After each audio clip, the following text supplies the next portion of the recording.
close to this table. Okay.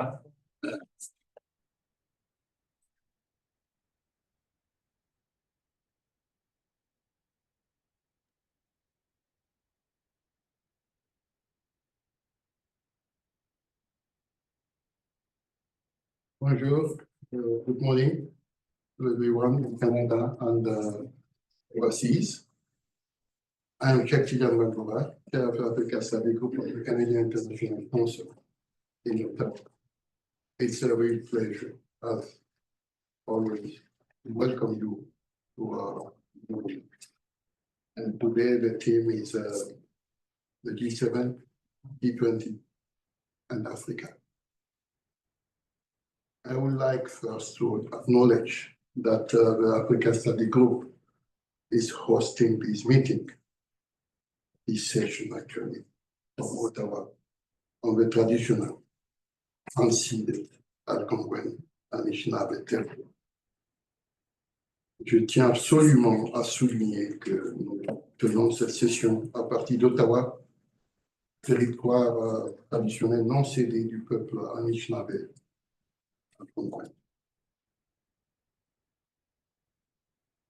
Before starting this presentation, please let me first emphasize that the session, today's session is not about the Canada-Africa strategy.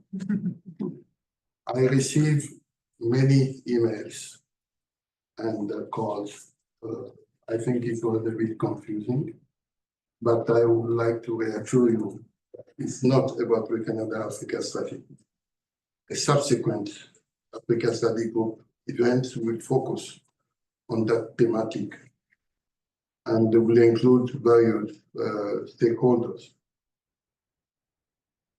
And we will inform you in the next weeks about that session. Events and sessions of the Africa Study Group, I should stress again, strictly guided by the principles of independence, impartiality, and fact-based analysis. This webinar is moderated today by Dr. Marsha Baudet, the Deputy Chair of the Africa Study Group, and with a PhD in the political sciences from Columbia University, New York, 1979. Marsha Baudet pursued an academic career followed by 25 years with Canadian Ministry of Foreign Affairs. He has a very long-standing interest in Africa, in particular Central and Southern Africa. Her book, Zambia Between Two Wars, and a series of articles focuses on a major economic transition of the country when its new leaders embarked on the nationalization of the copper industry, the country's main economic engine. Subsequent articles dealt with import industry for Zimbabwe, agriculture sector in the 19th. And I should stress that Martha is the Deputy Chair of the Africa Study Group and a founding member of the Africa Study Group since 2008-2009. Without further delay, Martha, je vous passe la parole pour le panel. Je voudrais en profiter également pour vous signaler que nous avons dans la salle la présence du vice-ambassadeur du Maroc. Je vous salue, Excellence, et je vous souhaite la bienvenue. Nous avons beaucoup de diplomates en ligne et je les salue également.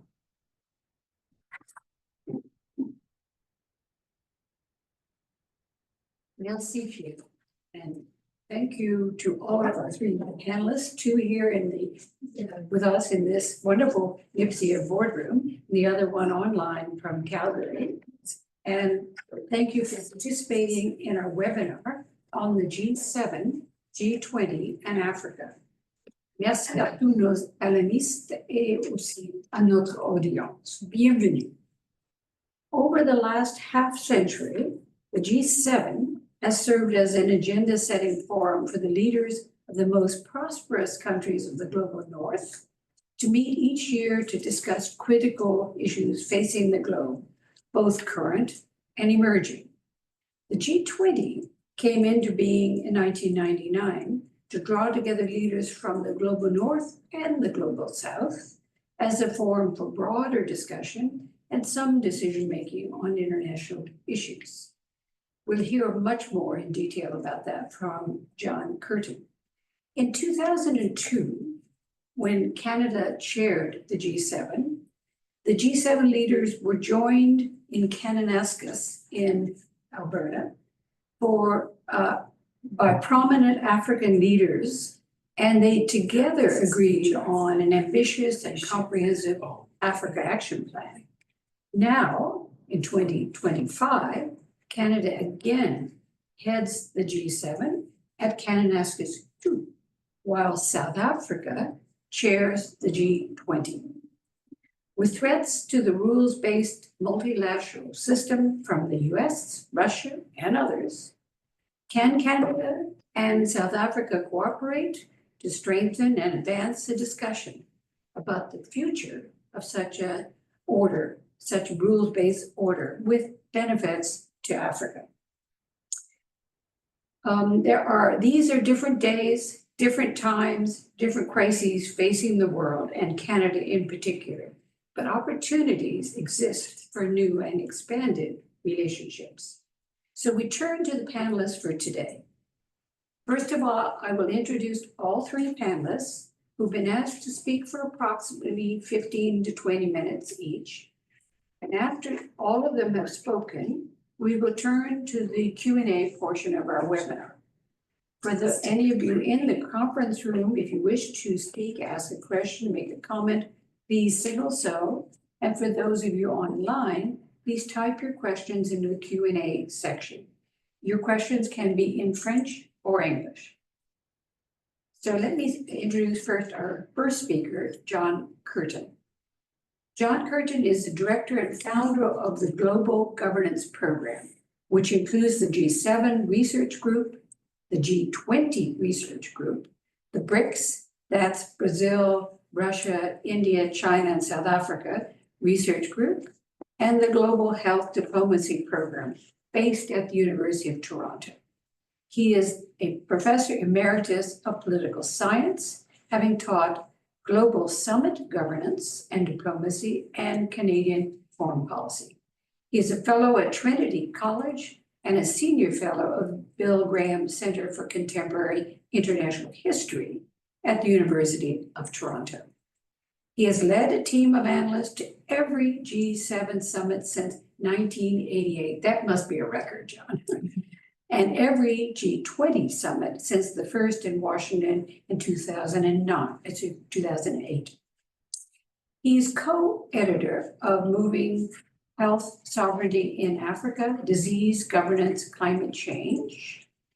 And he's author of the G20 Governance for a Globalized World, China's G20 Governance, and co-author of Reconfiguring the Global Governance of Climate Change and Global Governance of Climate Change G7, G20, and UN Leadership. So he also co-edits a series of annual publications on the G7 and G20, including most recently G20 Brazil, the 2025 Rio Summit. You can follow him on X at AJ Carleton. So that is our first speaker. Our second speaker will be Valerie Percival. And Valerie is here with us today. She is an associate professor and associate director of the Norman Paterson School of International Affairs at Carleton University. We're here today in the Norman Paterson boardroom. She served on the Lancet Commission on Peaceful Societies through gender and health equality, and was a fellow at the Wilson Center, and has worked in the Canadian Department of Foreign Affairs and with the UNCHR, Commission for Human Rights. She led the International Crisis Group's Kosovo office from 2001 until 2003, where her reports focused on the final status process, the transitional administration, the judicial sector, and ethnic relations. Her research focuses on the political impact of violence against civilians, the gender dimensions of health systems, rebuilding health systems after war, and the global backlash against gender equality. So our third speaker is Chris Roberts. Chris Roberts is an Africanist and an longtime member of the Africa Study Group. He's president of African Access Consulting, an instructor in political science at the University of Calgary, where he is today, and a fellow with the Canadian Global Affairs Institute. He was a founding director of the Canadian Council on Africa in 2002 and has been involved in Canada-Africa business development and policy issues for 3 decades. He teaches African politics, development, and international relations, and he is currently the research coordinator for the Transdisciplinary Canadian Mining in Africa and South America project. So those are our 3 panelists today, and I'm going to turn to our first speaker, John Carleton, to launch the discussion.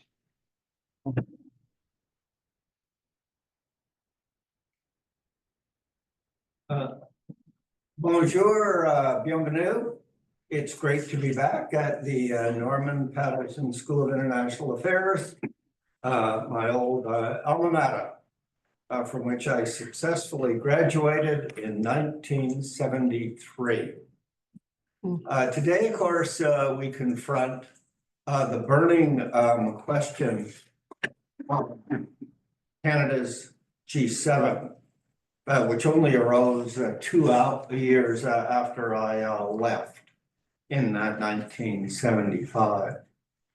And of course, because we all care about Africa, my son-in-law was born there and grew up there, but in our professional lives, as well as our personal lives, of course, Africa looms large.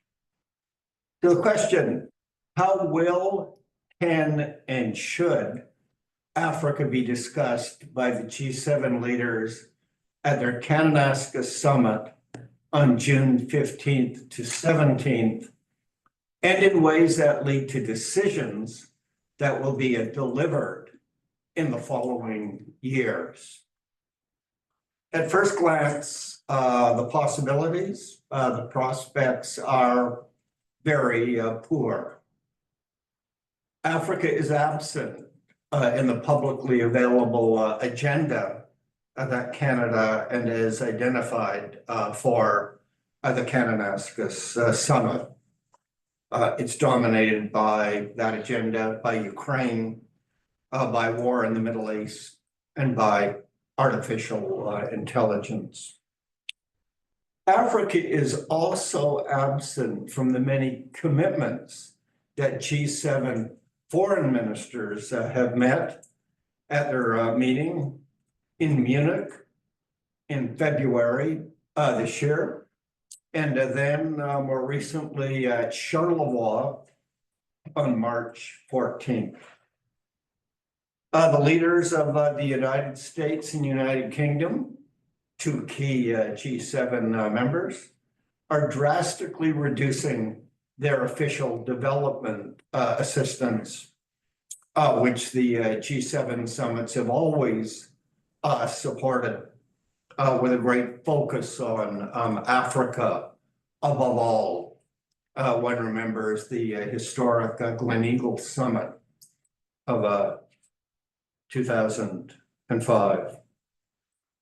President Trump, much more recently, has launched a barrage of protectionist tariffs on April the 2nd that have assaulted almost all of the countries in Africa, including its poorest ones. And assured African advocates are largely absent among the G7 leaders at Kananaskis. And some worry that this could include the Canadian host. If that's Prime Minister Mark Carney, he could be consumed by a global financial crisis already brewing in markets as we speak.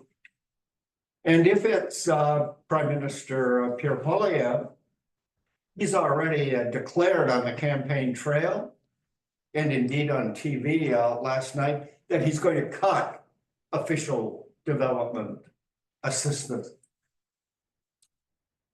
Now, to be sure, the Kananaskis summit would normally want to support the bigger, broader G20 summit hosted this year by South Africa in Johannesburg in November.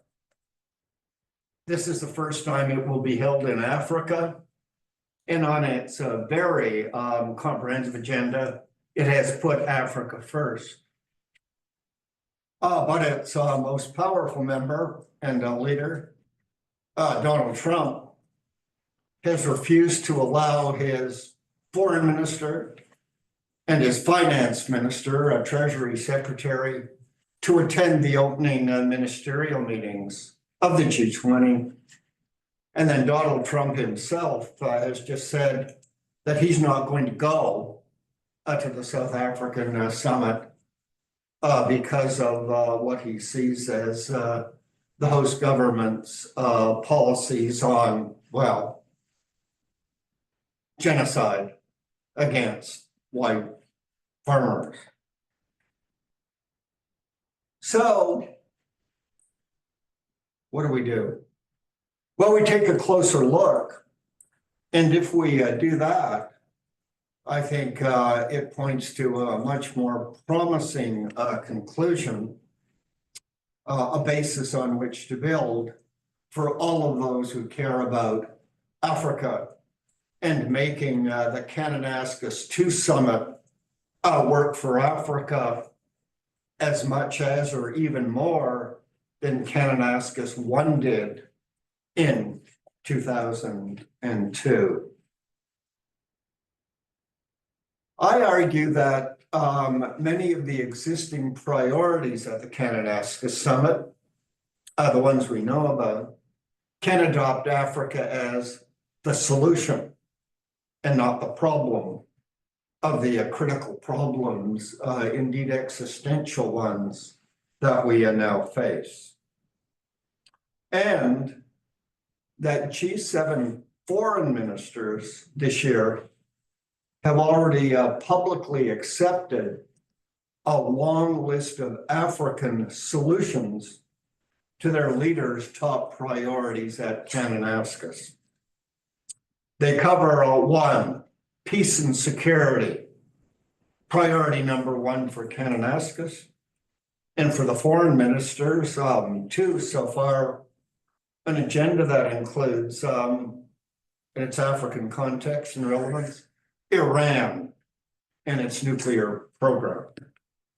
Secondly, economic prosperity, specifically trade, much on Canadians' minds at the moment, and secure supply chains. And 3, energy security, including oil and liquefied natural gas supplies. The G7 foreign ministers have also added a number of other issues where Africa is relevant that we don't know yet, that the Kananaskis leaders will have the time and the space to actually discuss and decide on in serious ways. But G7 foreign ministers have already recognized the importance of Africa for gender equality. A Canadian leadership initiative in a G7 context at its best. Also, food security, humanitarian relief, young people, conflict prevention, human rights, and the one close to my heart, environmental hazards and extreme weather events, climate change by another name. And the G7 leaders at Kananaskis have already inherited a commitment that they have to deliver this year on development, specifically replenishment of the African Development Fund.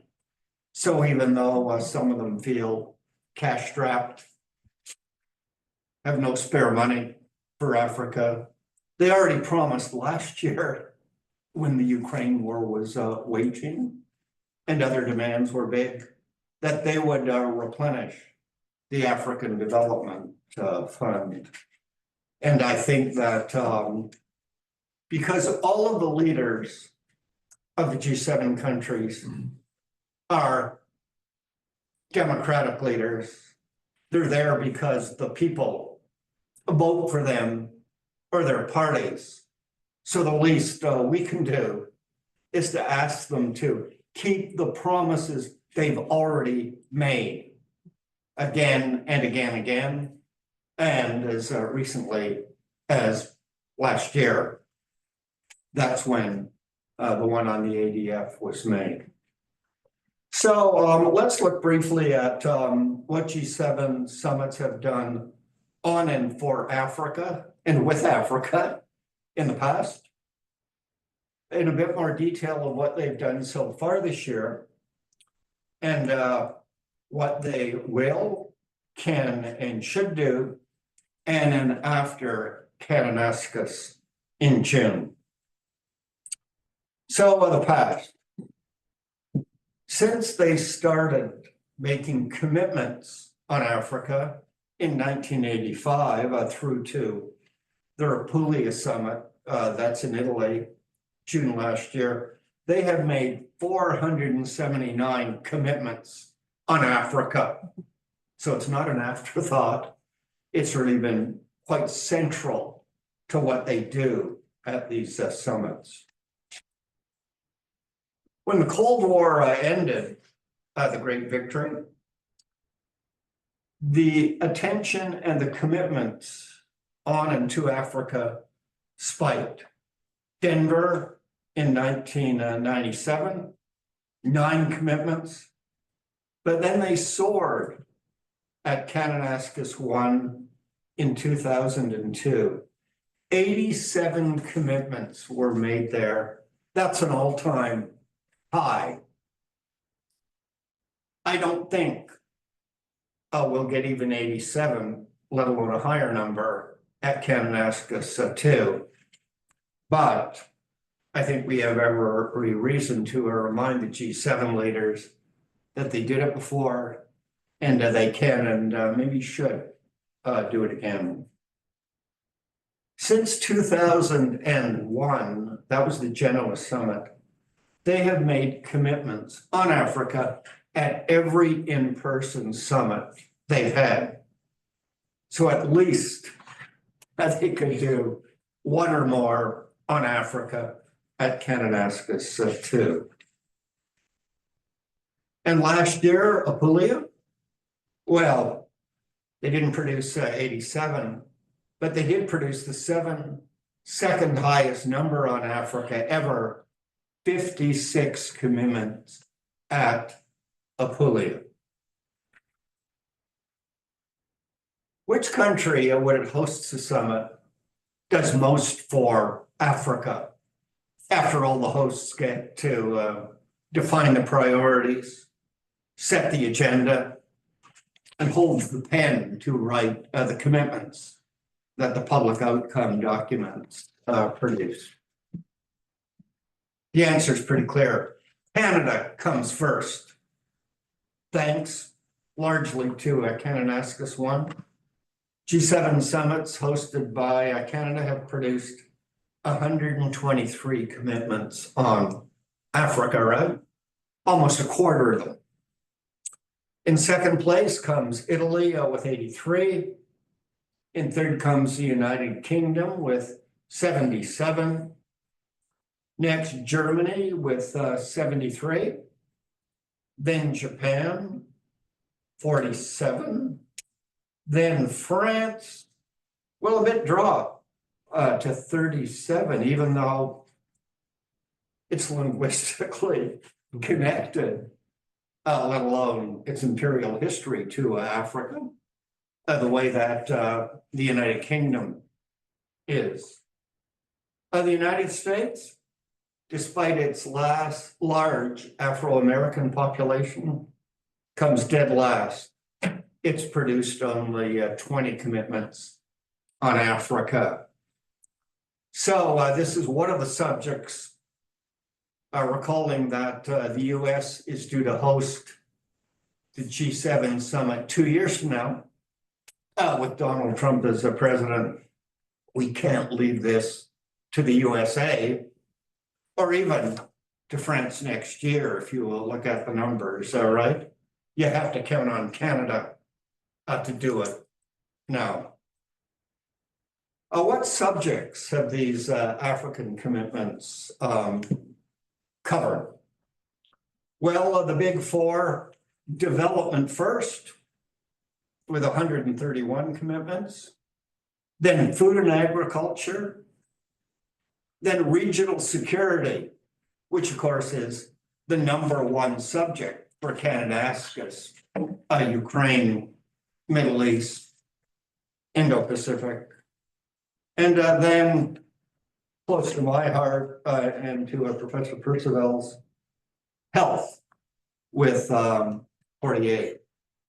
HIV/AIDS, right, springs to mind, still ravaging Africa, South Africa. Last time I looked, the #1 killer down there. We turn to compliance. You know, everybody feels good when politicians produce a piece of paper with all these commitments from the sunny summit mountaintop. But what happens when they descend into the dark valleys of domestic politics, where other preoccupations arise, just waiting for them to consume all their political capital? Promises made, necessary, but promises kept. Action in the real world is what really counts.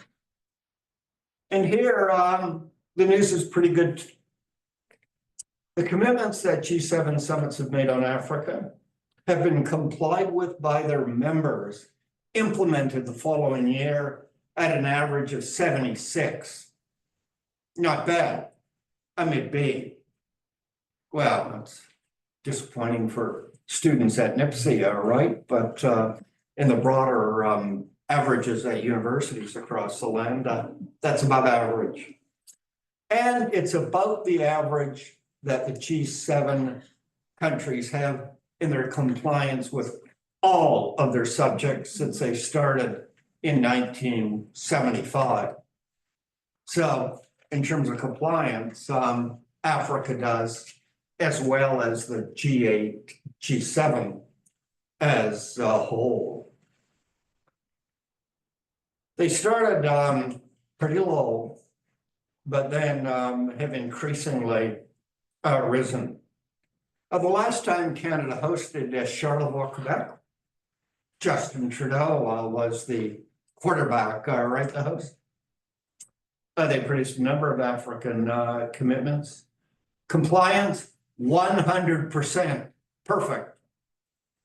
So can we ask the next Canadian Prime Minister to do as well as one of the last ones? Sure, why not? What subjects do the African commitments inspire the most compliance from the members, with.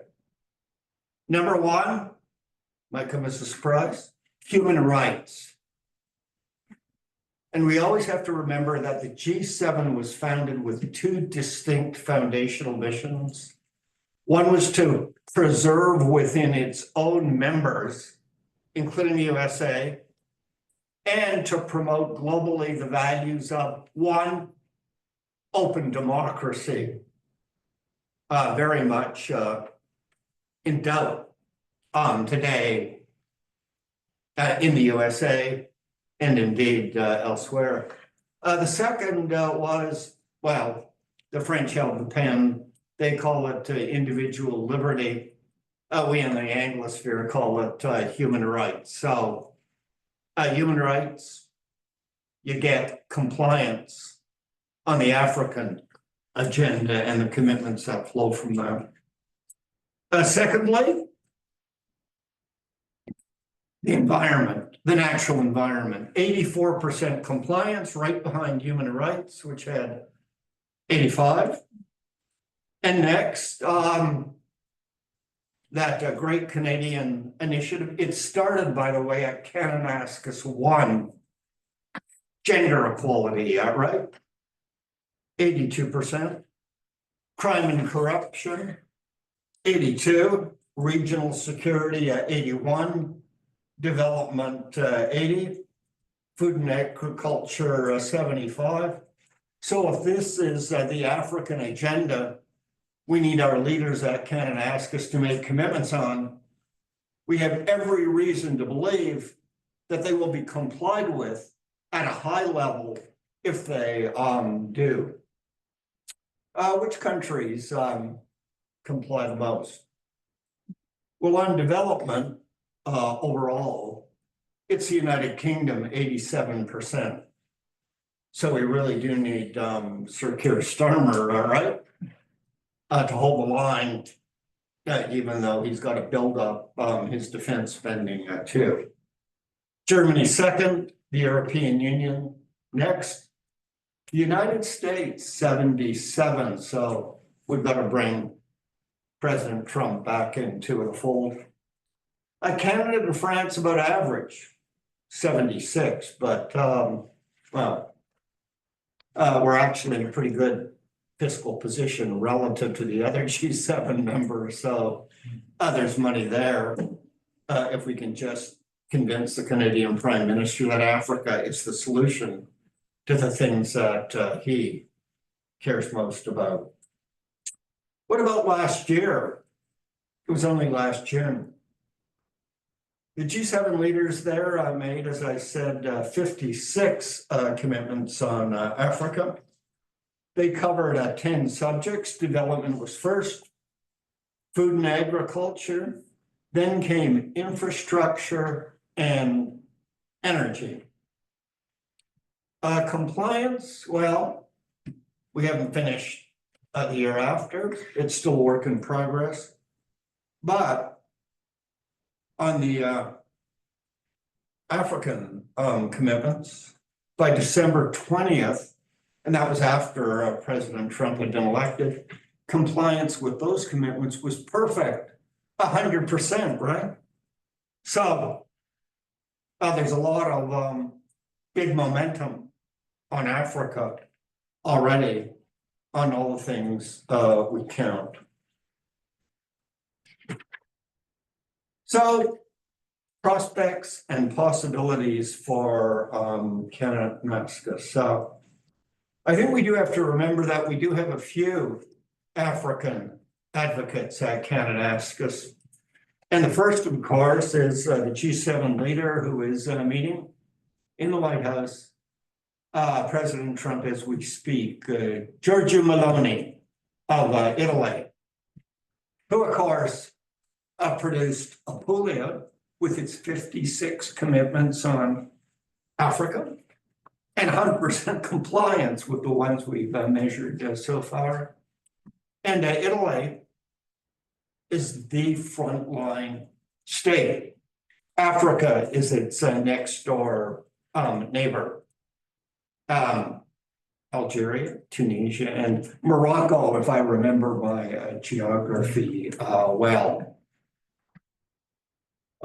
She was very much concerned about migration across the Mediterranean, but wisely, I think, said we have to give every person in Africa their fundamental human right to stay and live and prosper where they were born and grew up, so they don't have to migrate into Europe and subject themselves to criminals, human traffickers, and of course, she connected it with strong evidence to a gender equality as well.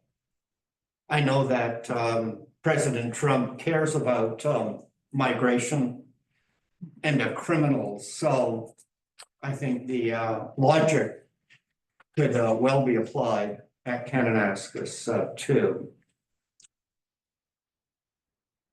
Canada's Mark Carney, if he wins the general election, well, he said last night, and he said on the campaign trail, I will not cut Canada's official development assistance, all right?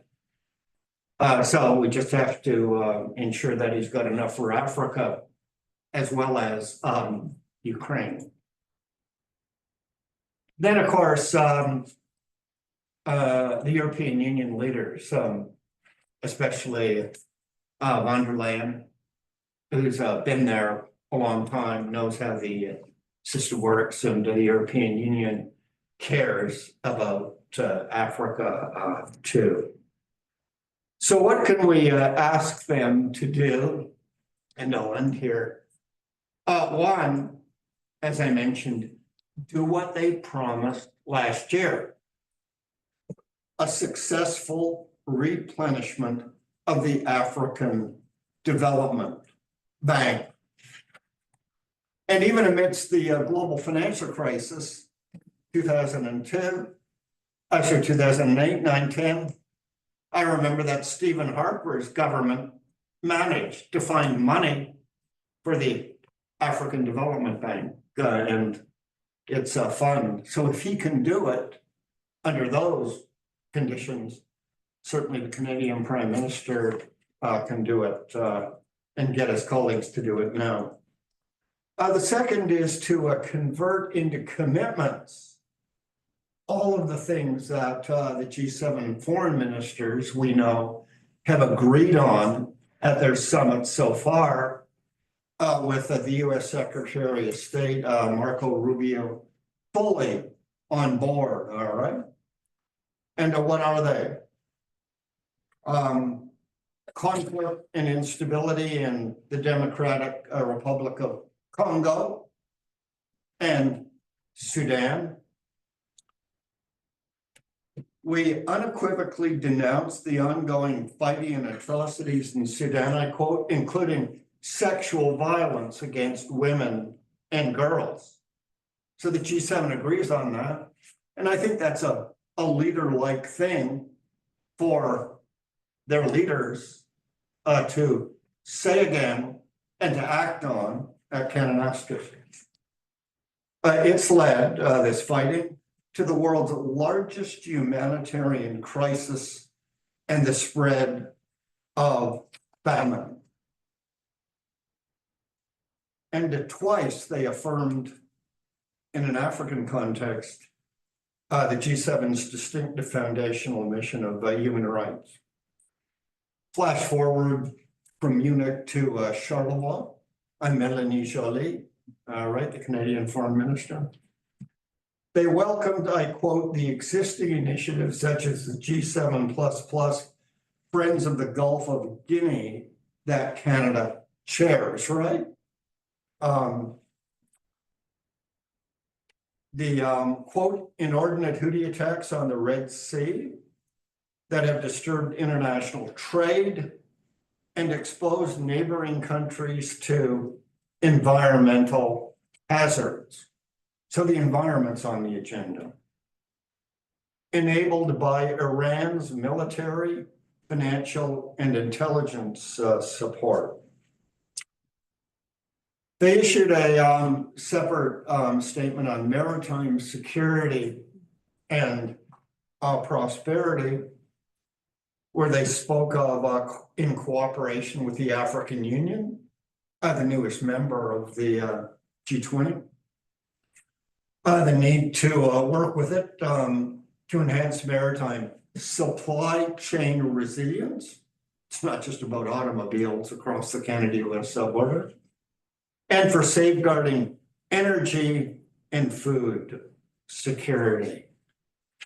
So I would start with what they've already agreed on and see how it could be ramped up, emboldened, turned into commitments that we have every reason to believe would be complied with no matter who the President of the United States is and the other leaders over the following year. So thank you, Merci. Thank you. Thank you very much. Lots of ideas there, and I'm going to turn to our second speaker, Valerie, Percival. Okay, do you want me to stand up there? Wherever you're comfortable. Is it better, Sheikh, if I stand up Yeah, there? I think Okay, it. all right. So she can zoom you, Oh, or here? yeah. Oh, Or you cannot.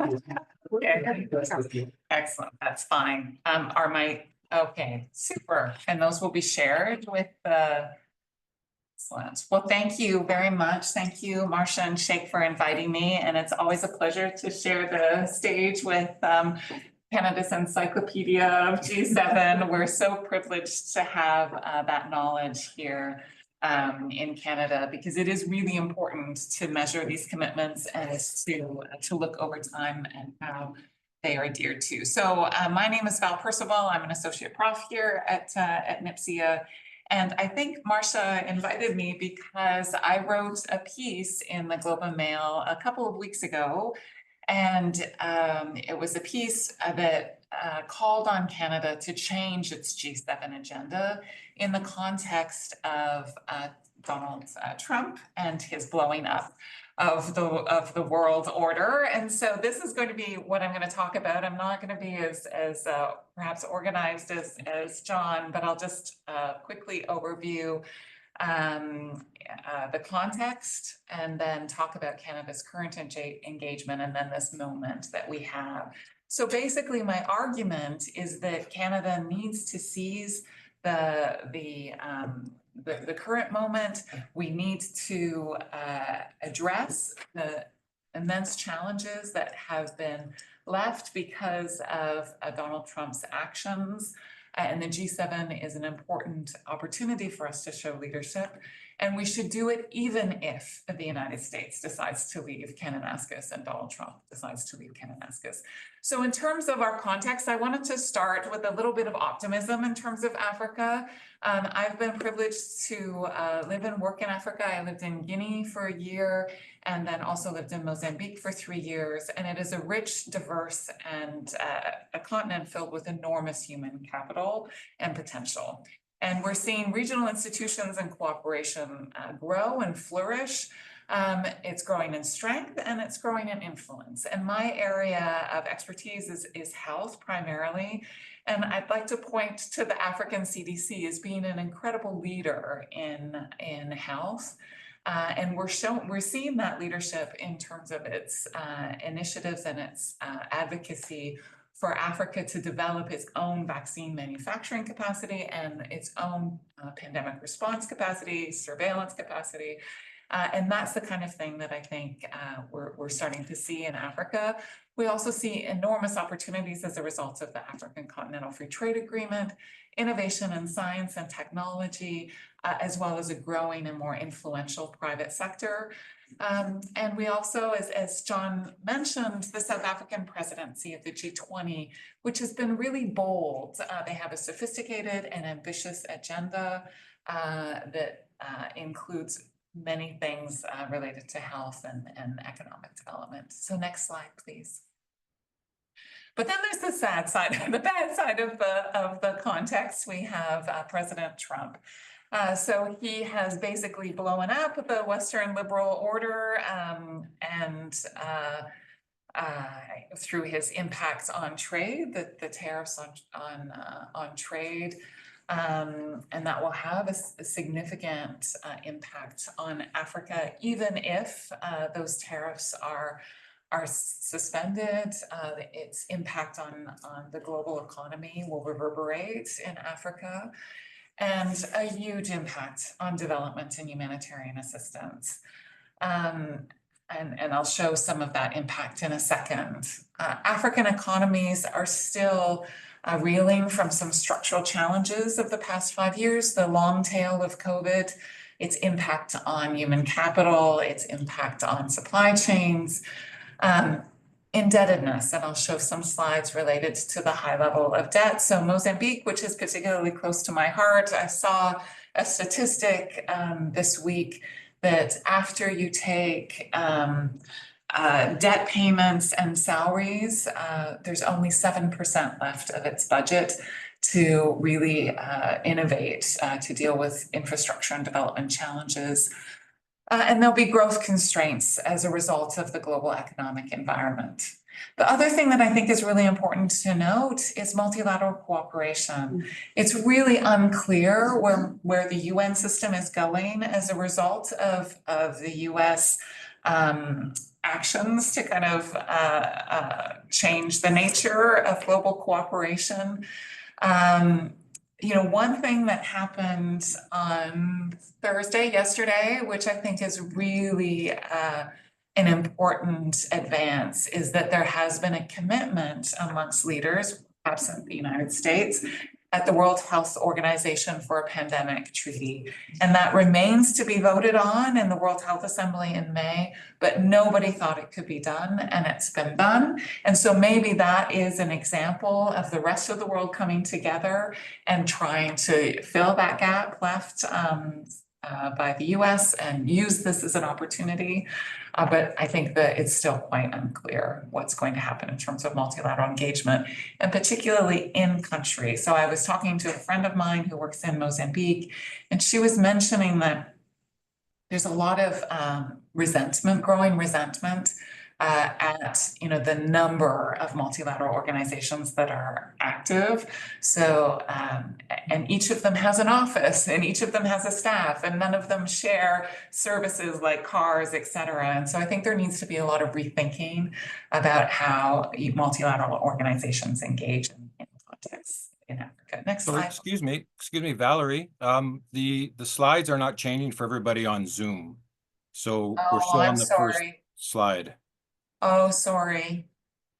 I'm just wondering if somebody just, I think, needs to push F5 and then, yeah, okay, there we go. Okay. That's better. Just sorry, there was no way to get in contact. I apologize for interrupting. No, I appreciate that so much. Thank you for letting me know. So this slide really shows the official development assistance to Africa and how it's divided up. This is from the Institute for Security Studies in South Africa. So you'll see that total overseas development assistance from all OECD countries to Africa amounted to 59 billion in 2023, and the US provides a quarter of that. So next slide, please. This shows just kind of the growing level of indebtedness. This is from the One campaign. The external debt owed by African countries. And one of the things that I think is really interesting that John mentioned, Kananaskis is Kananaskis 2. In Kananaskis 1, Prime Minister Chrétien had an initiative to address indebtedness. And so I think that there could be an argument for something like that again. So you'll see, so next slide, please. This shows external debt as a share of GDP. So I mentioned Mozambique. The stat that I saw this week said that 20% of its GDP is being, or 20% of its budget, is being spent on debt repayments. So that's really significant. Next slide. This shows who Africa owes money to. And you'll see China mentioned a lot there. And I think that that this poses a challenge for both African countries, but also Canada and other high-income countries that have a stake in ensuring that that this indebtedness is managed in a humane and appropriate way that doesn't undermine development objectives. Next slide, please. So this is my back to my area, health progress. So this was something that I put together. I'm going to talk in a second about some workshops that we're running here at NPSIA. I was looking at some stats. There's an organization called the Institute for Health Metrics and Evaluation, which John knows very well. And I was looking at you know, I wanted to see the incredible progress of official development assistance for health. And it has been incredible progress, but this is countries in Africa. And one of the things that you see in this slide is that this is communicable and maternal conditions. One of the things that you see in this slide is that 2019, there was an increase. And it hasn't gone back. So you're seeing that rise again. And so if you have official development assistance that's been cut by the United States, including programs like PEPFAR, which are up in the air. John mentioned HIV in South Africa, places like Mozambique as well. It's really unclear what will happen in terms of health progress. One of the characteristics of health is that it's reversible. So while we can engage and make gains in health, if we withdraw that assistance, you can quickly see infectious diseases rise again. So sorry, that what you're tracking on your is improvements in aid? Oh, so no, this is reverse. So this is the amount of communicable diseases and maternal health conditions. So you'll see that in the from 2010 to 2019, incredible decline in mortality from communicable health conditions. But in 2019, you see a rise in mortality. So thank you for clarifying. Next slide, please. This shows, I'm going to have to look at my version so that I make sure that I'm describing it properly. This shows official development, development assistance for health and where it's going. And I wanted to show with this slide how significant the United States is in development assistance for health. So the United States is the green band on the bottom. So the US is the biggest health donor. So how will you replace that easily and quickly? So next slide. This shows where the sectors that development assistance from the United States goes to. So the top sector is HIV and AIDS. You also have significant funding for malaria, other infectious diseases, child health, etc. So next slide. And then this slide shows you where it's going. And you'll see that the biggest component of US development assistance for health goes to sub-Saharan Africa. Next slide. And then this is Canada. So Canada, in the broader. Which color is Canada? This is all Canada. It's all Canada. It's all Canada. And so Canada's development assistance for health is a little bit more scattered. Some to child health, HIV, malaria, a lot to maternal health and other infectious diseases. Next slide. And then again, the majority of our spending goes to sub-Saharan Africa. Next slide. So the whole point of that kind of journey through development assistance for health was just to underscore that health progress is really precarious in Africa, and Canada is assuming the G7 presidency at a really important moment in development and in Africa. And so John talked about Canada's historic legacy, Prime Minister Chrétien's commitment at Kananaskis 1. In terms of Canada in Africa now, we have a context where Canada has been accused of being more talk than action. We're running some workshops where Canada is described as preachy. When a friend of mine said, when all is said and done, more is said than done, which I think is a very good way of putting it. But we also have this important document, and I'm really happy to hear Sheikh say that you're going to have a session on this, because I think it's really valuable, the Africa strategy. And is this a foundation to build on? And does it provide a framework and also the kind of infrastructure, the scaffolding upon which Canada can build a more ambitious G7 agenda? So this map just shows you where the Canadian missions are in Africa. Next slide, please. So I mentioned that the Norman Paterson School is doing some workshops on Canada's engagement in context of development, fragility, and conflict. We're doing this as an effort to try and create a report that can influence the new government, whatever government that will be. So we've done Canada's historic role, social development, gender, and humanitarian engagement. We just finished the one on security and development this morning, and we have economic development next week. Next slide, please. And from these workshops, one of the things that's really emerged is an appetite for renewed and focused engagement. So there's this discussion with kind of thought leaders and stakeholders, these focus groups, all agree that there's this incredibly challenging outlook for developing and fragile states, lack of unifying vision for Canada's role in these contexts. Feminist foreign policy and FIAC was not a unifying vision. Canada is punching below its weight on diplomacy, development, and humanitarian engagement, more rhetoric than action, slow to react, slow to disperse, we're doing a lot of our spending through multilateral agencies.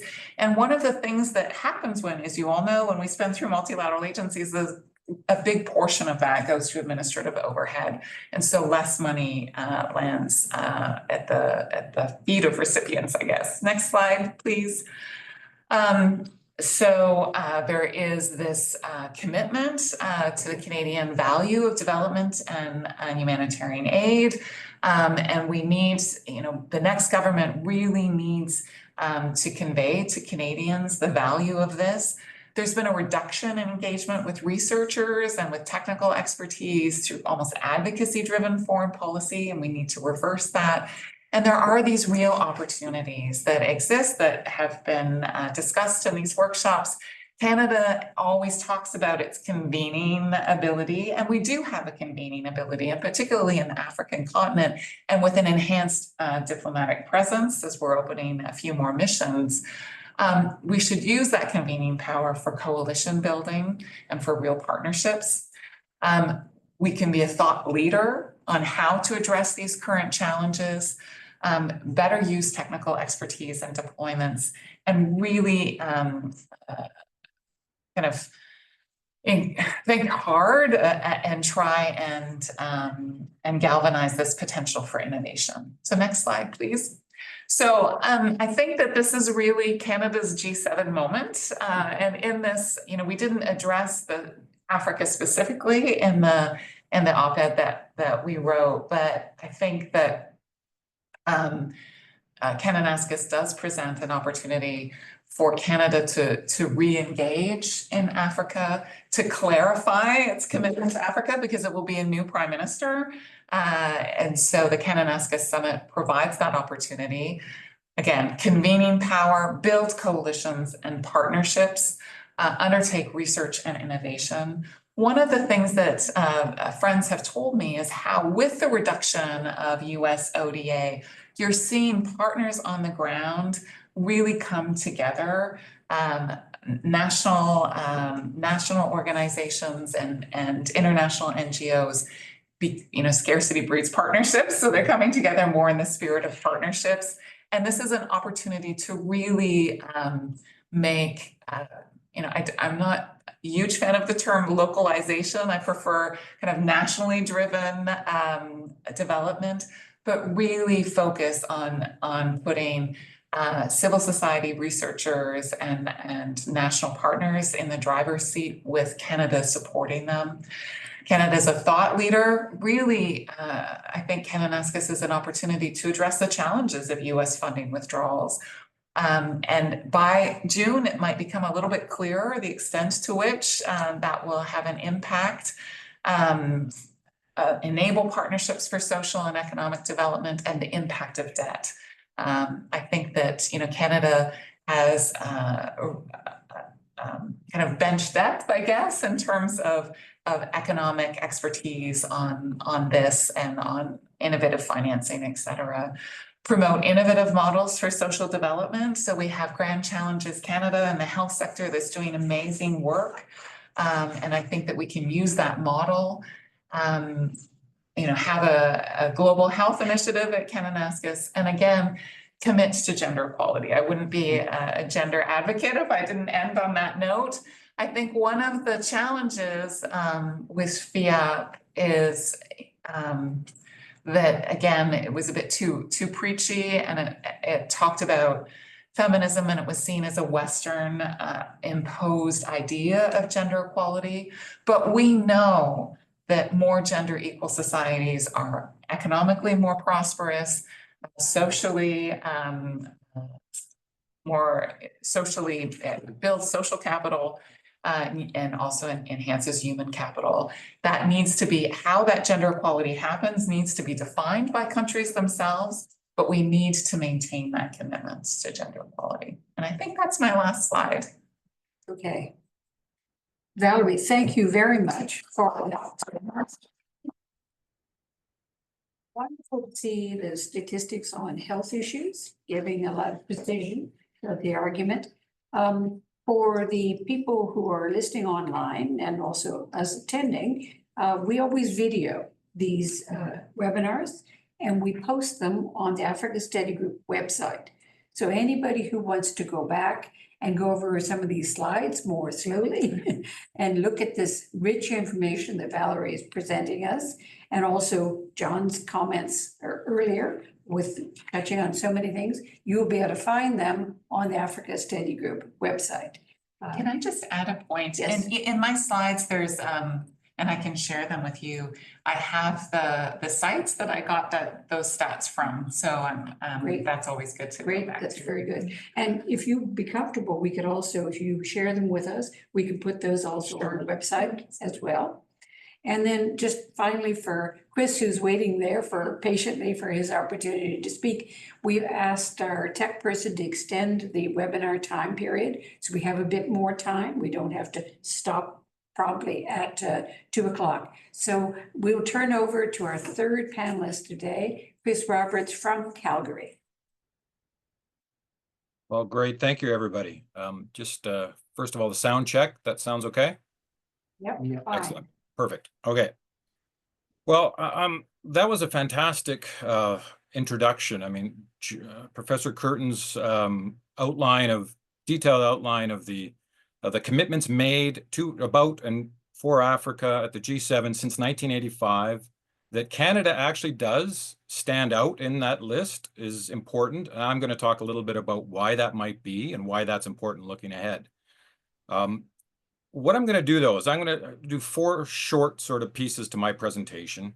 The first of which is to talk about, and John hinted at this, and he was talking about this in terms of, you know, in the past we were making the G7 was making commitments towards Africa, and it was really at the time, let's say in the 80s and the 90s, leading up to Kananaskis and the Kananaskis 1 in 2002.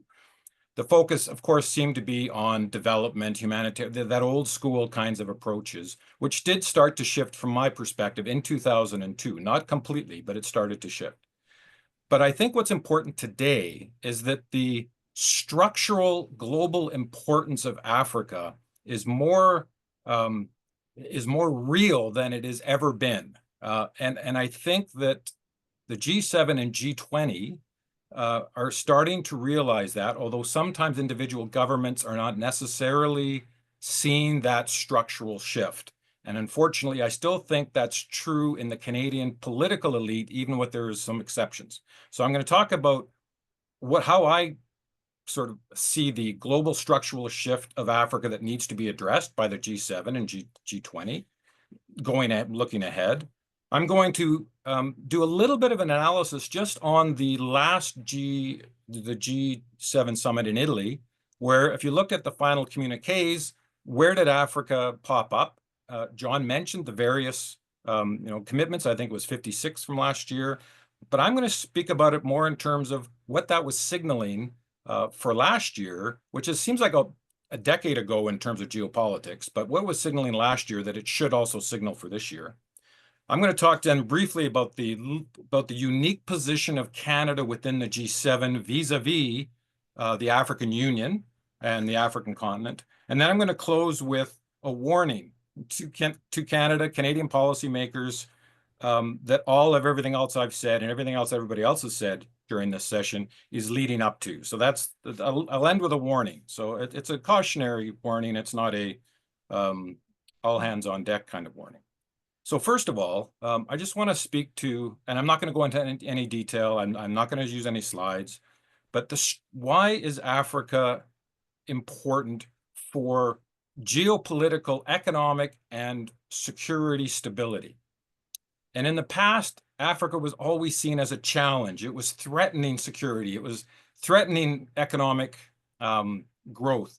Instead, we need to reshape that thinking into the future of global growth is dependent on African growth.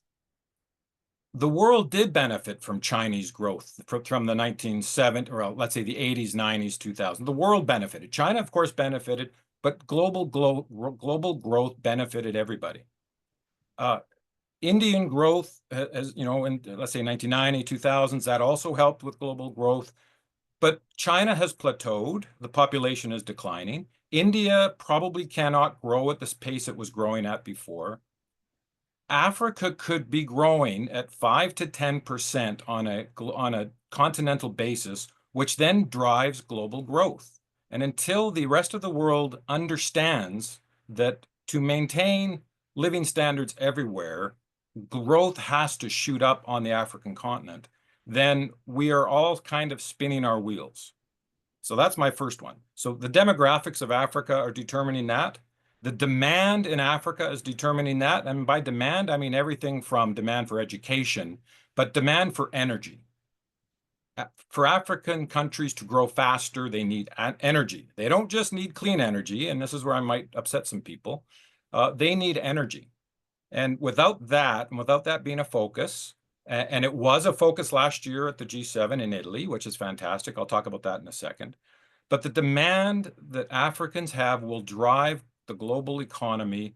But there's also another demand, which is critically important, as folks have pointed out already, the demand for democracy. Now, I don't mean democracy that looks exactly like a particular economic, political system, presidential, parliamentary, etc., but democracy in terms of accountability of government, of constraints on government, protections of human rights, those kinds of things. There's lots of Afrobarometer data that says Africans are, as committed to democracy or more committed to democracy than in other places in the world. And if democracy is going to survive, and as John pointed out, this was a G7, one of the reasons why the G7 starts in the 1970s. We have to start relying on those countries which are trying versus those countries which are not. And we won't name names yet, but I will name names eventually. So demographics, demand, democracy, and then of course, diasporas around the world. The African diasporas around the world are politically active, economically active. They're relinking and to African politics, to African economics, to African development, to African culture, cultural products, etc., tourism. They are driving structural shifts in the global economy. And of course, Canada benefits from that. We don't see it, we don't leverage that enough, but Canada does benefit from that. But the fifth D, and I used to talk about the 4 Ds, but I've added the fifth D, which has really come up in the last 2 months, is diversification, which is trade, investment, economic diversification. Canada is the most at risk with the US going down a protectionist route. Other countries are going to feel it as well, but Canada is the most at risk. Mexico second.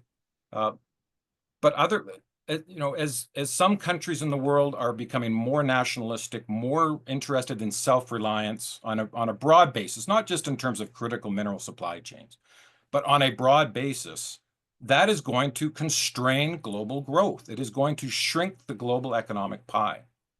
And yet, if you look at the G7 communique from last year, from Italy, the only mention of free trade in that entire 36-page final communique was in relation to, of course, the African Continental Free Trade Agreement. So the African continent sees the value in opening up intra-African trade, and then using that as a way to gain, appropriate concessions from international partners, free trade agreements, etc. And yet much of the world is turning away from free trade. So Canada, as an open economy, as a free trader, free-ish trader, needs to work with those countries in the world and those organizations such as the EU that are actually for that versus the countries that are pushing against that. And again, it's not just the United States. I mean, resource nationalism, self-reliance, all of these kinds of things are shrinking the global economic pie when most countries, especially middle powers, smaller countries, rely on international trade for their future prosperity. So the 5 Ds, those are my 5 Ds that have changed the structural outlook that need to be recognized, which actually, again, not in terms of, let's say, people that think about this knowing about it, but in terms of changing the mindsets of key decision makers, political, economic, corporate decision makers in Canada. That's something that needs to be stressed. That could be something that's done through the G7, through G7 efforts. I'll just lay that out there. So just very briefly, the Italian G7, I went back and I reviewed all 3 of the major communiques just from the summit.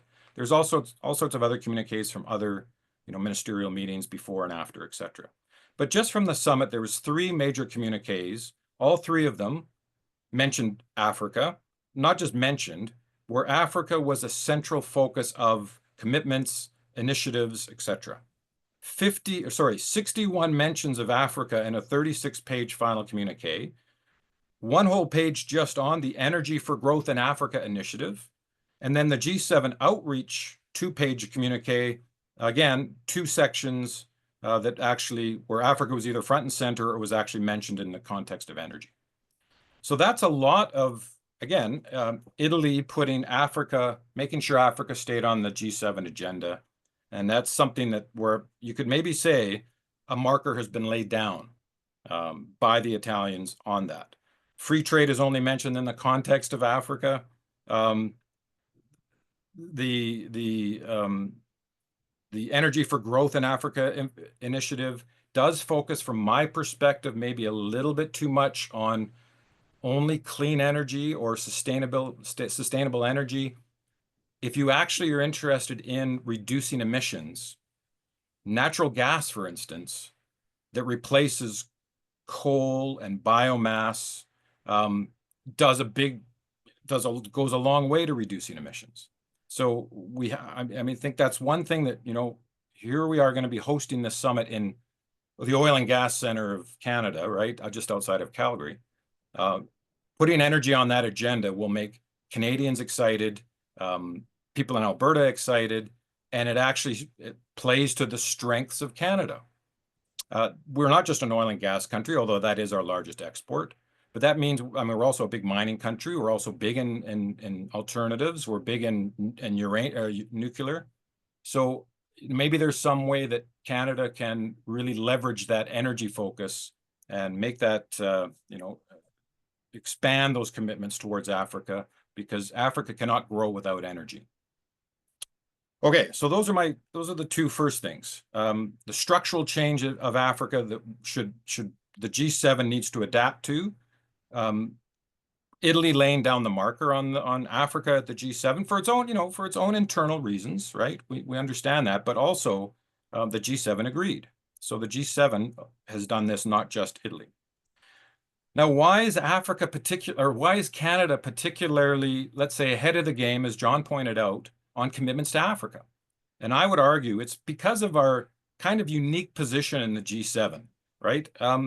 Canada is the only G7 country that has free trade, either agreements or agreements that are in process or need to be ratified with every other G7 country.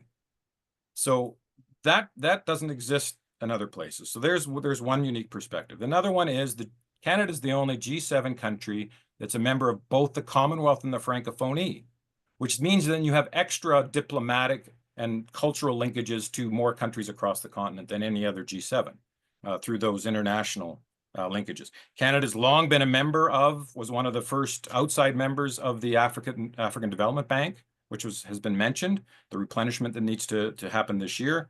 And then the G20, of course, that Commonwealth connection between Canada and South Africa, G7, G20. If you look at the membership of the G20 is 25% members of the Commonwealth, not even including the fact that the AU is now a member of the G20, and the AU, of course, has multiple Commonwealth members. So I'm just trying to illustrate that, you know, we often will play down the role of Canada in Africa, and yet, as many scholars have pointed out, and some of them are on the line, Canada has some residual capital on the continent, soft power, if you want to call it that we don't use. And as Valerie pointed out, sometimes we do come across as preachy, which then, you know, people say, okay, yeah, you can say that, but are you going to follow it up? You know, who was it said that we sometimes walk into a room and say our piece and leave, and we're not even around to answer questions or discuss, right? It's a one-way conversation. Canada absolutely has to make it a two-way conversation. Okay, so the third thing I just want to put out there, and I'm just trying to get people to you know, to start thinking, to start being creative in how Canada might be able to leverage this G7 leadership position for 2025 amidst a significantly changed geopolitical environment, which in many ways parallels 2002, when the Canadian government under Prime Minister Chrétien was able to keep Africa on the agenda after September 11th, which was a fairly major achievement, given how much the United States almost immediately refocused on a global war on terrorism after September 11th. So we can do it again. But in this case, from my perspective, it's an imperative for the G7 to recalculate the importance of Africa for global economic health. And that's, I'll leave that there until I say this, which is this G7 is going to be a big test for Africa, or for Canada, in terms of African perceptions, and even let's say the constituency for Africa within Canada, the diaspora plus those of us who care about this stuff. Can we build on the momentum that Italy laid down last year? Even if commitments are being met, there's ways to have new commitments to leverage the things I've already pointed out that are critically important. Can we do that? Canada did really, I'm going to mention it, Sheikh, I'm sorry, I'm going to have to mention it again, and Valerie mentioned it too. Canada released its Africa strategy. The first time ever Canada released a comprehensive strategy on about the African continent, relations with ever, in March of 2025, when it had already had the baton for the G7 summit coming up and G7 leadership. So that means Italy had put down the marker on keeping Africa very relevant and various initiatives. Canada releases its first ever Africa strategy in March, 3 months prior to the summit. And then the historical legacy of Kananaskis 1, which was, as John pointed out, so significant in terms of the number of commitments to Africa, and Canada's follow-up commitments to that, which were actually backed by real resources and real programming. And for those of us who went through that period of basically 2000 to 2006, I would maybe the late 90s, but 2000 to 2006, that was kind of a golden age of Canadian engagement with the African continent, trying to go beyond just the old ODA and humanitarian lens. There was a focus on investment. There was a focus on doing things differently. So that was a golden age. I'm not sure. Now it's even more important to get back to that sort of golden age approach, but I don't see where that's going to happen.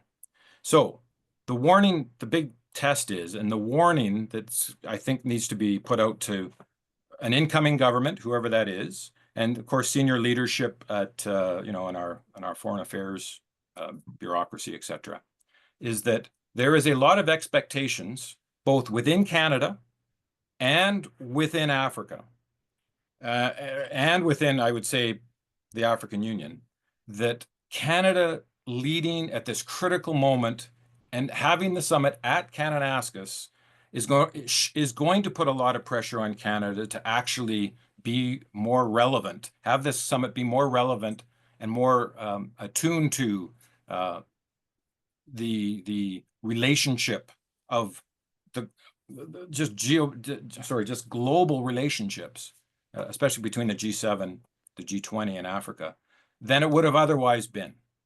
And that's my concern, is that having gone through that period leading up to the 2002 Kananaskis Summit and seeing all the consultation processes and meeting with the Sherpa, and eventually at the summit itself, meeting African presidents for the first time at a G7 summit, that kind of momentum that we had in that period leading up to K1 doesn't seem to be similar to what's leading up to K2.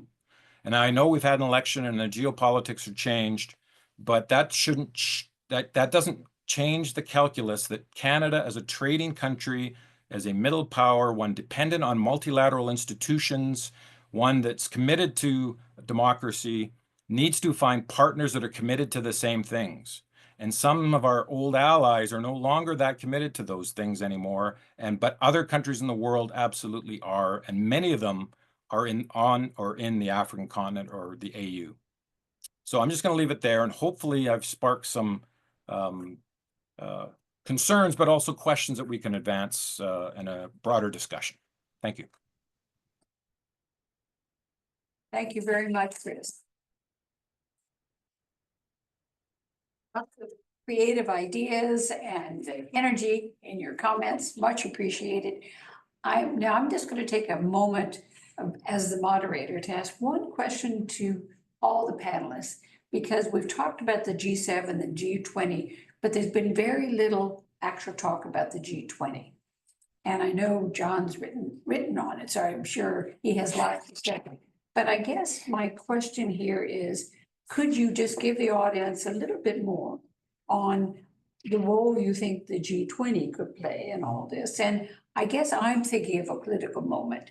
I'm assuming that the president of the G20, who is South Africa, will be invited to the G7 summit.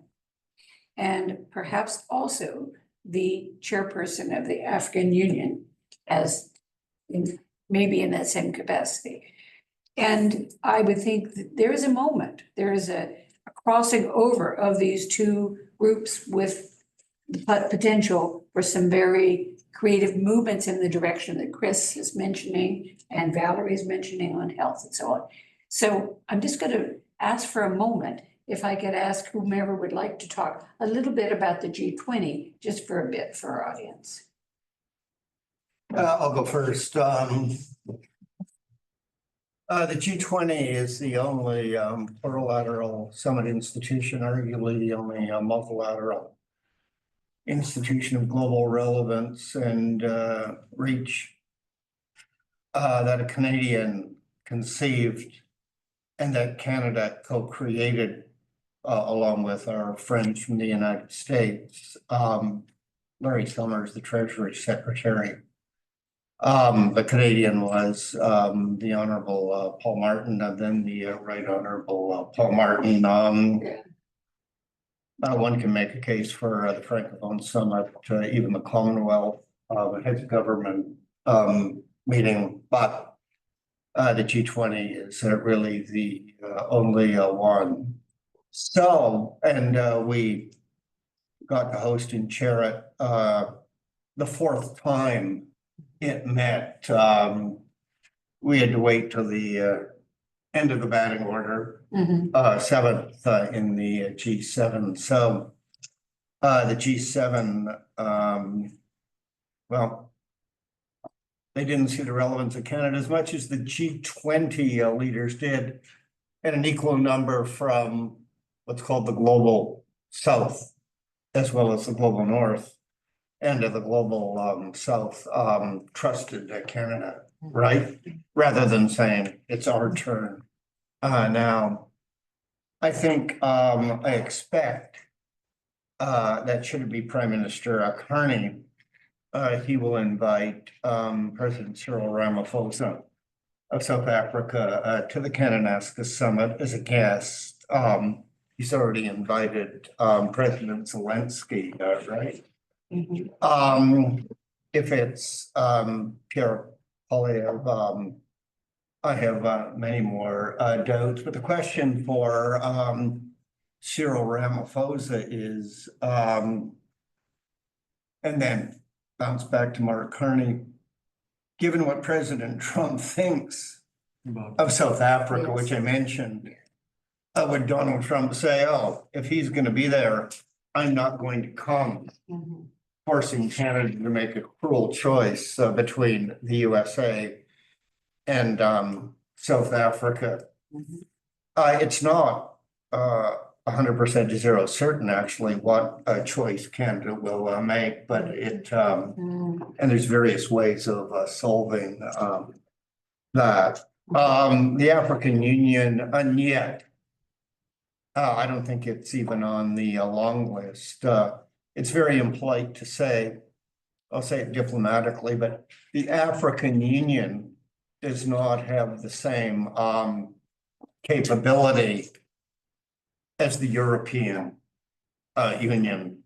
I think that's a fact, right? And that is sort of a night and day thing. So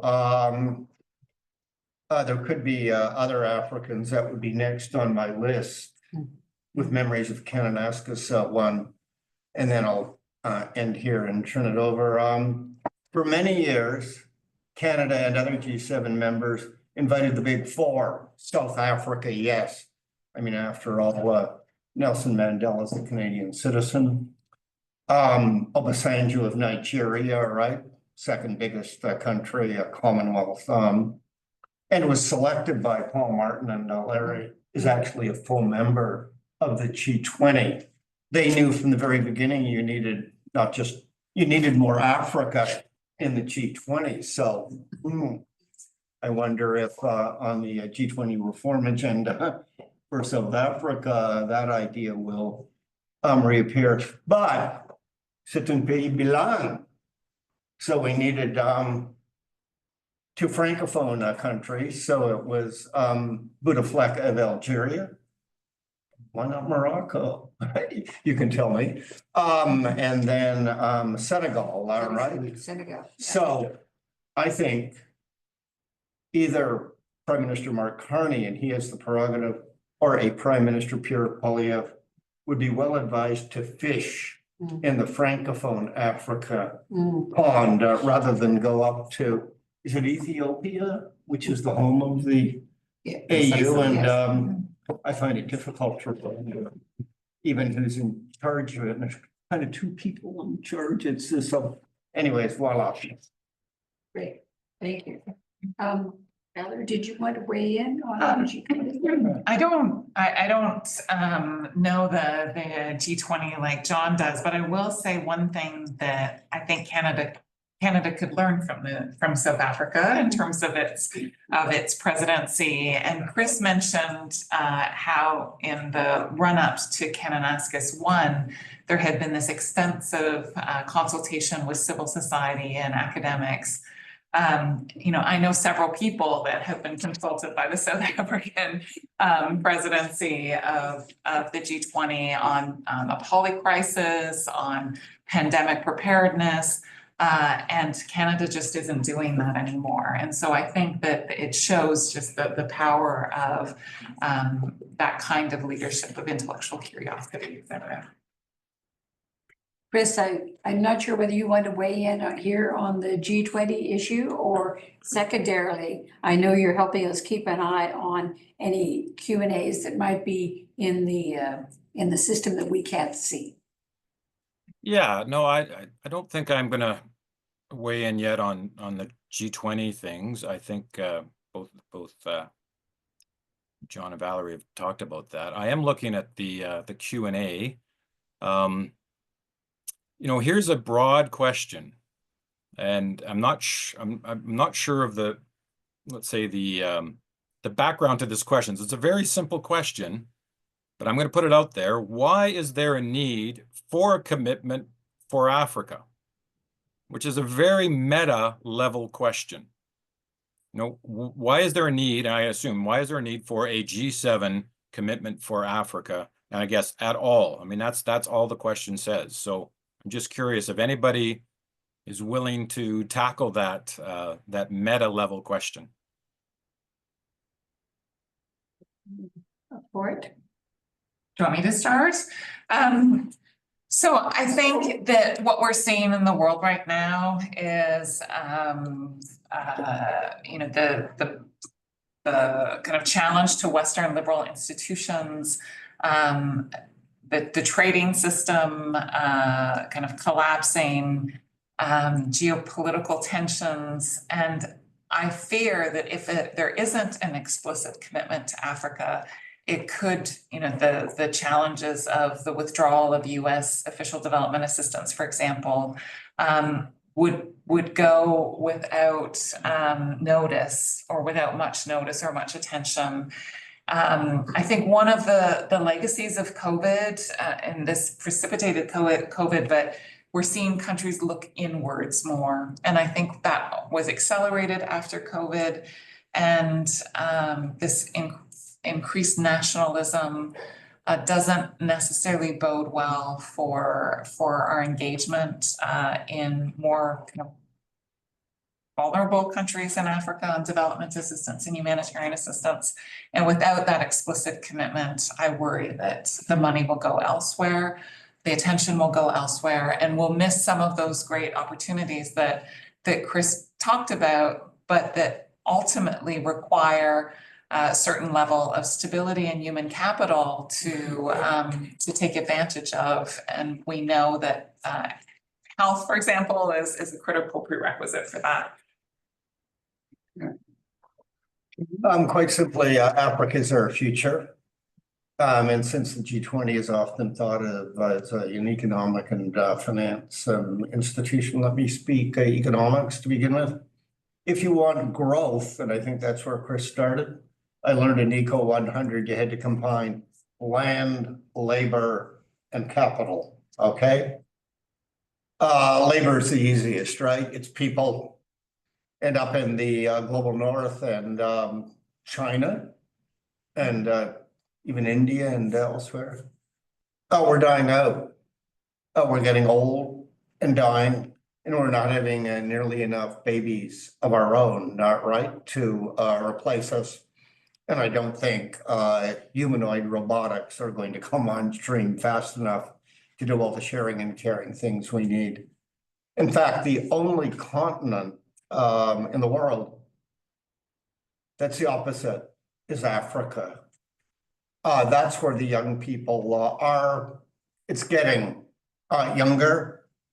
And that's why at the moment, many of them want to come to Canada, come to Italy. And yes, we need to find a way to welcome them, to integrate them successfully into our multicultural societies. I come from Toronto, which by some metrics is the most multicultural city in the world, and it works.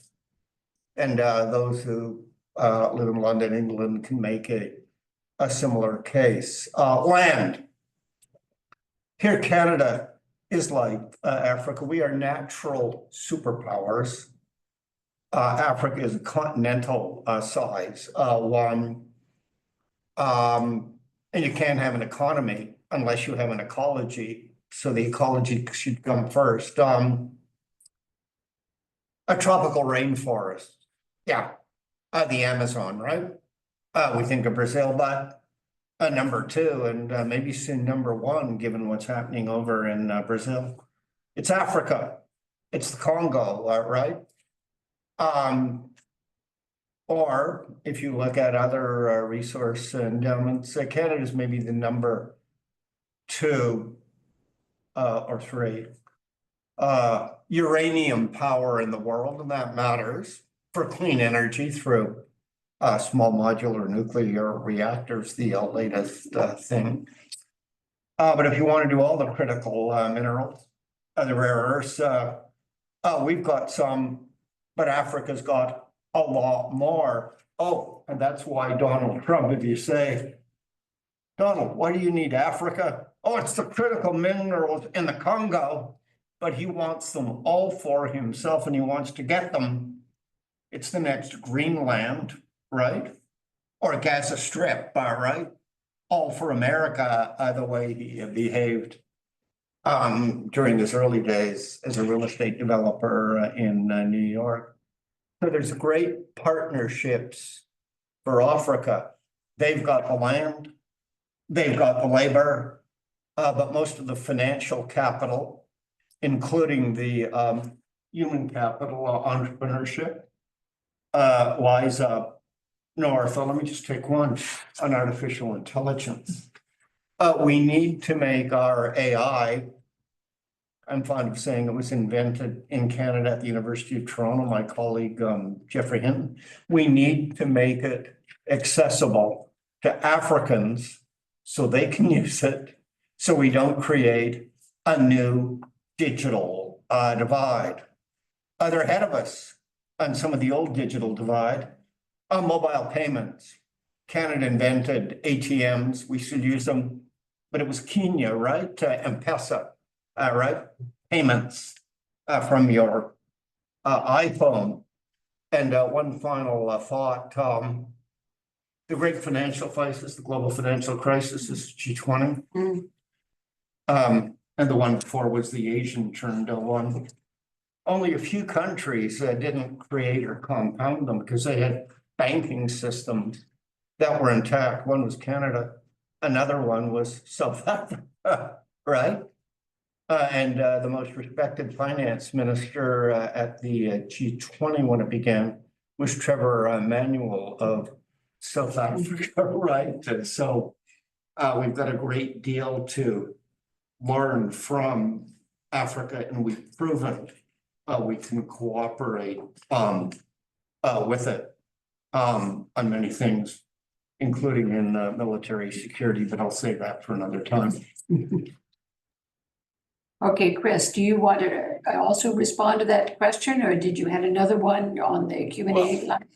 All I would say, I'll mention another question here in a sec, but all I would say is, I wonder if the person asking the question was actually asking it in a different way, which was, why is there a need for a commitment for Africa, rather than why is there not more talk about partnerships with Africa? So I don't know, maybe that was the context of the question. I'm not sure. But the last thing I would just say is the G7 provides that kind of personal symmetry where you can actually, you can personally get somebody, another leader of another country, to commit to something a little bit through peer pressure in that room. And those kind of commitments that are then actually stamped in a communique are going to carry a bit more weight than countries acting unilaterally and subject to all those, as John pointed out, the domestic political pressures, financial, fiscal, etc. So I think there's different ways to look at that question. Okay, so what about this? What do the panelists suggest that Canada and the G7, working with, let's say, the G20 and the African Union, can do towards future UN structures? So we know that Canada has committed, I think Canada has committed publicly to the idea of enhancing African presence on the Security Council. Somebody correct me if I'm wrong about that. But given that all the pressures and given the fiscal gaps that almost every UN agency, UN initiatives, including peacekeeping, the $1 billion plus that the United States has traditionally committed to peacekeeping is being pulled by Trump. The multilateral fiscal contributions that the United States is pulling away from health, everything else. Is there additional space for Canada working with the G20 and or the AU to improve the level of African partnership, let's say leadership, presence, contributions to the international architecture? All right, well, that's a big one too. I'm looking at my colleagues here, yeah. Yeah, I can go first and I'll try and be brief. Because Cyril Ramaphosa has as one of his priorities for his G20 summit, the reform of international institutions, international financial architecture. But sadly, it's basically yet again a demand for more shares and chairs at the IMF and the World Bank Executive Board, and then seats on the Security Council. I think the problem is much deeper than that. Canada, of course, was there at the creation of those three big bodies. And if you believe in the rule of law, constitutions, you look at the Charter of the United Nations from San Francisco, the Articles of Agreement of the IMF, the World Bank, let's start with the big three. They have been revised several times since 44 and 45. But still to this day, read them. They don't recognize even the existence, let alone the value of the natural environment. So my reform agenda would be revise them and put the natural environment in, and the natural environment first, because all of the science on climate change, biodiversity loss says that is going to be the greatest killer of everyone in the world. Maybe is now we could count it properly. Okay. More practically, more realistically, twice the International Monetary Fund has done, and its members, what their national banks do when you have a national financial crisis, they create money. So when you have a global financial crisis, they created, it's called special drawing rights at the IMF. Oh, they did it again. This time it didn't start as a financial crisis in the mortgage markets of the USA. It started as a health crisis, COVID. But they created another round of SDRs. Some of the members, including Canada, said, well, we don't need our new ones. We're pretty rich. So we are going to send ours to a new IMF facility, the Resilience and Sustainability Trust. And the money there could be accessed by countries from the global south to do two things. One is health, right? And I think Valerie can make a strong case about what the other is climate change, right? So if we are in a climate crisis, why don't we do it again a third time, create a new round of SDRs to deal with the climate crisis? Could be bigger than the first latest one. That was, thank you, Gordon Brown, at the second G20 summit. It would go to the RST. The new Canadian Prime Minister, at least one of them, I'm sure, could make a case, should devote its not to an IMF facility that the Justin Trudeau did, which was the old, growth PG something. He'd put his extra ones into the RST and the new ones, and then I think we're at Prime Minister Carney, he would start with climate change, and I think he could quickly make a case. I think the research shows is we need to control climate change to improve and save human health, right? Maybe Valerie can say how if you start with health, that will control climate change, but over to Val. Yeah, I think that one of the challenges for multilateralism is a real decline in trust in multilateral institutions. And in a world with reduced resources, the need for multilateral institutions to be more efficient, more effective, and rationalize their activities on things that have a meaningful impact, an immediate impact on the challenges that countries face, I think will be really important. And so I think that there is an opportunity for a new multilateralism to be kind of experimented with in Africa, bringing maybe also together international institutions with regional institutions. One of the things I struggle with is the proliferation of all of these institutions. And I think instead of proliferating, maybe we need to figure out how to simplify, because if countries like Canada and our bureaucrats have challenges managing all of these relationships, for countries that have more restricted levels of civil servants, et cetera, it must be really, really challenging.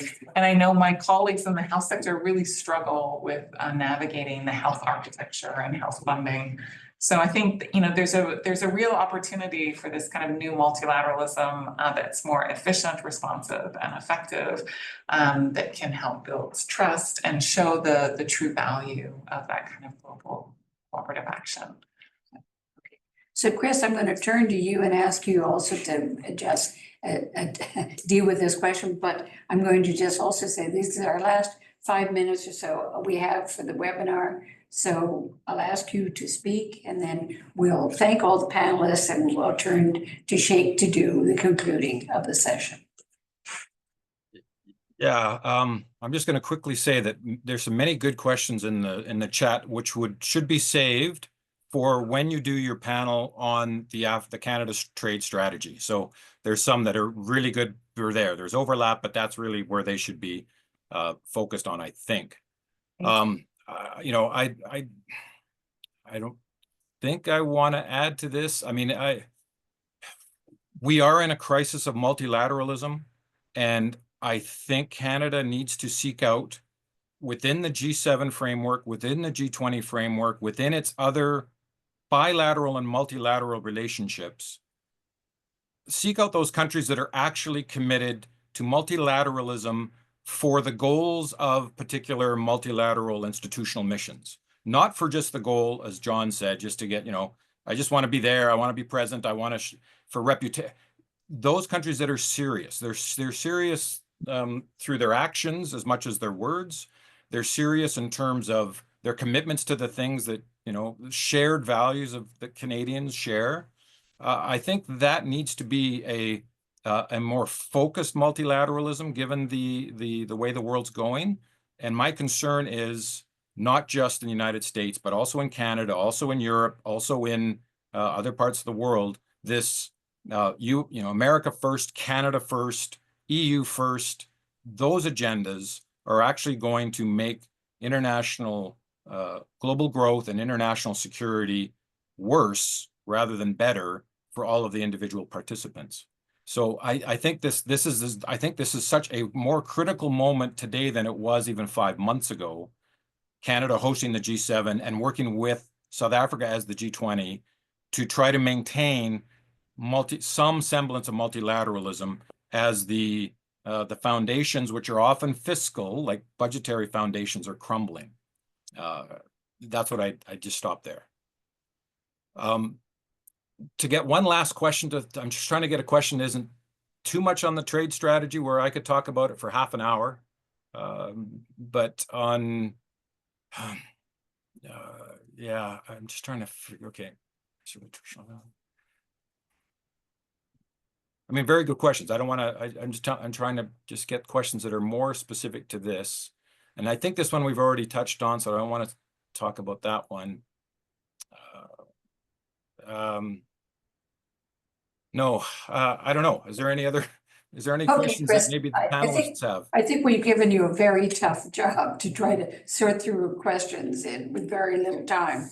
And I think we probably can just stop at this point unless somebody has something they desperately want to add into this. Yeah. Quickly, one thing is former member of Canada's International Trade Advisory Committee for the most trade liberalizing trade minister we've ever had. The next Canadian Prime Minister within 3 months could and should conclude a full free trade agreement with South Africa. After Morocco too, there is zero chance that they would export into Canada turkey, chicken, milk, or eggs, all right? So no supply management issues there. There's synergies in terms of absolute advantage, comparative advantage, and you can move into trade and services too. Why not? So we'll have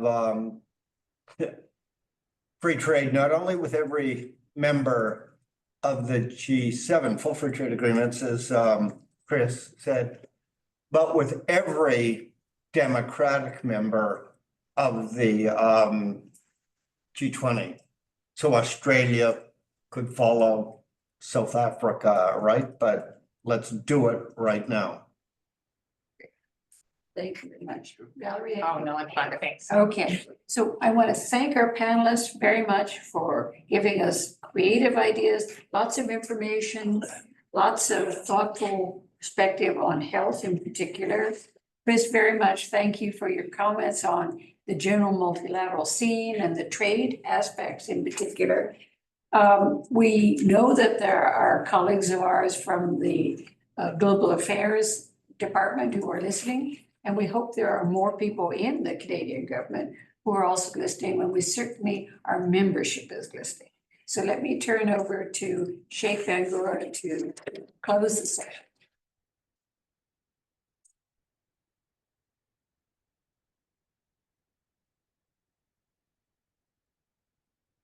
Merci à tout le monde. Merci, Marsha. C'est comme toujours, une très excellente modération. Nous n'en sommes pas surpris. Et comme je l'ai dit, nous avons la chance au Africa Study Group d'avoir une des spécialistes les plus doués au Canada quand il s'agit de l'Afrique. Merci beaucoup, Marsha. On behalf of Africa Study Group, I would like to thank our panelists for their excellent presentation. Professor Carleton, thank you very much. I have to mention here that Professor Carleton traveled from Toronto to Ottawa to do this presentation.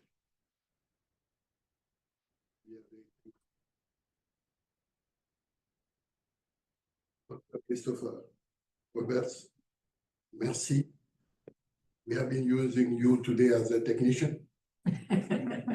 Thank you so much. At least we can say that we are not responsible for any shortcoming about the questions. Merci beaucoup. You have been a member, you are a member of the Africa Study Group for so many years. And I have no words to thank you. Professeur Percival, merci beaucoup. Nous apprécions votre présence, votre expérience et nous souhaiterions continuer cette discussion. We would like to continue this discussion after the to draw the lessons of the G7 and G20. These sessions have been organized before the G7 and the G20. After November, we would like to come back with the same panel to draw the lesson, to see what's happened and what didn't happen. We hope that decision makers are listening to us, and we know we are in an electoral situation. but Africa is not an electoral issue. Please note that this session, as mentioned by Marsha, this session has been recorded and will be posted on our YouTube pages. We have some diplomats, we have some people from Vancouver who have asked us to send them the recording. We will not be able to send the recording to everybody, but it will be posted on the website of the Africa Study Group and then on the website of the Canadian International Council. I would like to thank our colleagues, Mafoya, Communication Director of the Africa Study Group, as well as our colleagues from the CIC, from all the effort that went into organizing this session. Thank you very much, Professor Teddy, for hosting this event. Now, before closing, I would like to draw your attention to the fact that the next Africa Study Group will be in May. And as Chris mentioned it, we are going to organize a session on the Canadian Africa strategy. I know it's not going to be an easy thing. And we will start the debate. And we will continue under the leadership of Professor Teddy, who has already initiated this. We are in touch with many groups, namely the academic network from Toronto, but also groups from Vancouver, Calgary, Halifax, and Moncton, and Ottawa, and Montreal. So we will try to bring everybody together and to start some help Canada and the Canadian African diaspora implement the Canadian strategy for Africa. It is a fundamental document. We will salute the document, and then we will find the best way to take ownership of the document and to help the diaspora playing its role in implementing this document. We will certainly do it. And I would like to inform you and ask you to be patient. We are working on it, and we will do it as promised. That will be by the May, I would say maybe by the end of May. We will have then an interlocutor on the other side. That means we will have then a government. And it will be an action-oriented discussion because we have a government to speak to. Again, thank you very much. This will be all for today. I wish you good health, and depending on where you are, a good day, good afternoon, and good night. Merci et à la prochaine. Bye. Thank you, everybody.